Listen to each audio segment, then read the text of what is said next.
Alleged intruder shot dead by licensed firearm holder in Manchester. An alleged intruder was fatally shot by a licensed firearm holder in the upscale community of Ingleside in Mandeville, Manchester on Saturday. Residents told reporters that about 6 p.m., the firearm holder returned to his home and saw the intruder inside. The intruder reportedly attacked the firearm holder with a knife and a hammer. Residents said the firearm holder opened fire at the intruder. The injured man then ran from the house. Residents said about 2 p.m. on Sunday during a search of bushes nearby Ingleside Boulevard, a body fitting the description of the intruder was found. This latest incident comes a week after an off-duty policeman fatally shot an alleged intruder in New Acres Drive in Mandeville. Repeat offender among 4 arrested after stolen car recovered in Manchester. 4 men, including a repeat larceny offender, were arrested following the recovery of a stolen car in Christina, Manchester on Sunday morning.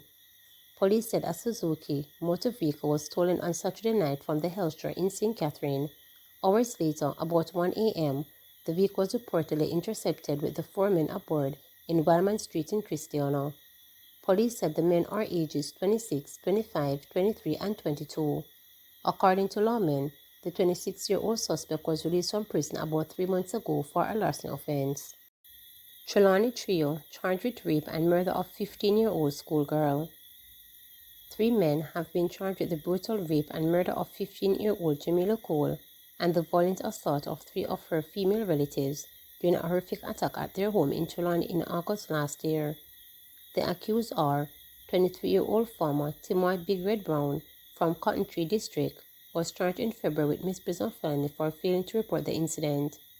22-year-old Tyrese Brown, also called Cheatsman, from Albertown. 20-year-old Jabin Brooks, otherwise Conuco, a laborer from Seton District, Trelawney. The men have been charged with being part of a criminal organization, conspiracy to commit burglary, aiding and abetting, capital murder, wounding with intent, causing grievous bodily harm to commit murder, burglary with intent, and rape. According to the police report, the 3 men forcibly entered the home in Albertown through a kitchen window about 7 a.m. on August 6 at home where 4 females were. During the intrusion, 3 of the women were allegedly struck in the head with a blunt object, rendering them unconscious. The 4th occupant, a 9-year-old girl, was asleep at the time. She awoke to the commotion, contacted her father, who then instructed her to seek help from neighbors who alerted the police. Upon arrival, a police team discovered the 3 unconscious women and found the 15-year-old Cole, who was allegedly raped, beaten, and left tied up in a yam field near her home. Cole was pronounced dead at hospital. The other women received medical treatment and were subsequently released. The police say Tyrese Brown was apprehended on August 19 while driving a stolen motor vehicle and is currently being remanded in custody.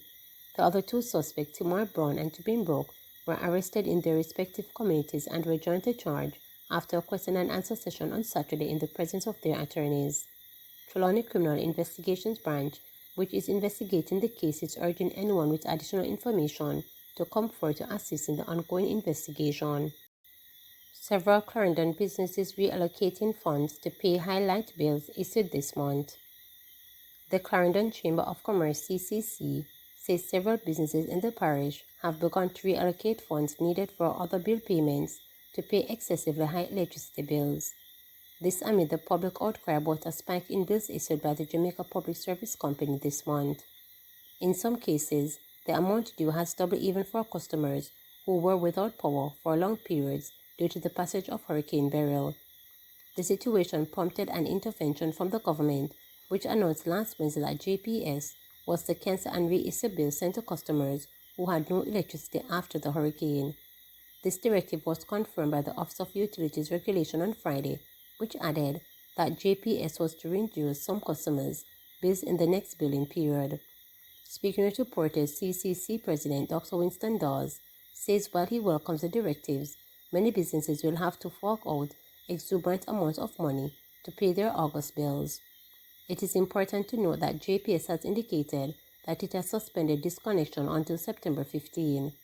Meanwhile, Mr. Dawes noted that the hike in bills has destroyed the public's remaining trust in the JPS and has pushed more people to use solar energy. The GPS is one bill that they can't afford not to pay. So what they've been doing is cutting corners on other bills which are payable. So those who might not have the critical service, the payments are delayed, because if you're running a business and GPS cuts electricity to you, then you're out of business. So the suppliers of other services, they'll probably be losing out. They can get loans and it pays off over a 5 or 6 year period, and then they get about 4 years free. But it is safe from the escalation of costs from JPS. What I'm saying is JPS should have thought it over. Is that if you can try and pull a fast one at a time when people are angry with you and the explanation that you give has been found wanting, that trust between the supplier and the receiver and the client, once that is destroyed, it's difficult to build back. And as a matter of public relations and trying to be nice and scanting, trust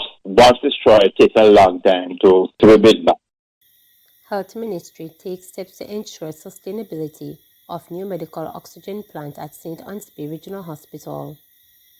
The Health Ministry has taken steps to ensure that the recently established medical oxygen plant at the St. Ansby Regional Hospital in St. Anne is sustainable. The plant forms part of the ministry's efforts to diversify the supply of medical-grade oxygen to the public health system. Just over $125 million was allocated towards the project through funding from UNICEF and the Government of Canada. Among the fundamental areas of the project are training and technical assistance for selected staff at the hospital. 8 technicians have so far been trained in the operation and upkeep of the plant. The plant will be maintained by UNICEF up to December through contractual arrangements with the plant manufacturer, Nova Air. Following this, the Northeast Regional Health Authority will assume full responsibility for maintenance.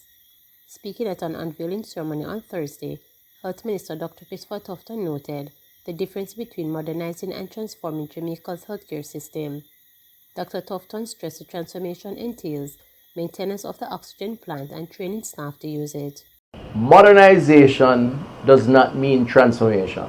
Modernizing our infrastructure does not automatically translate to transformation of our processes. And the most important element of transformation is the people who manage the infrastructure that is provided and the attitude and approach that is taken to ensuring that that infrastructure expenditure that is put out to modernize serves the interests of those who are to be served in a way that is more efficient and that brings greater levels of productivity, more efficient output.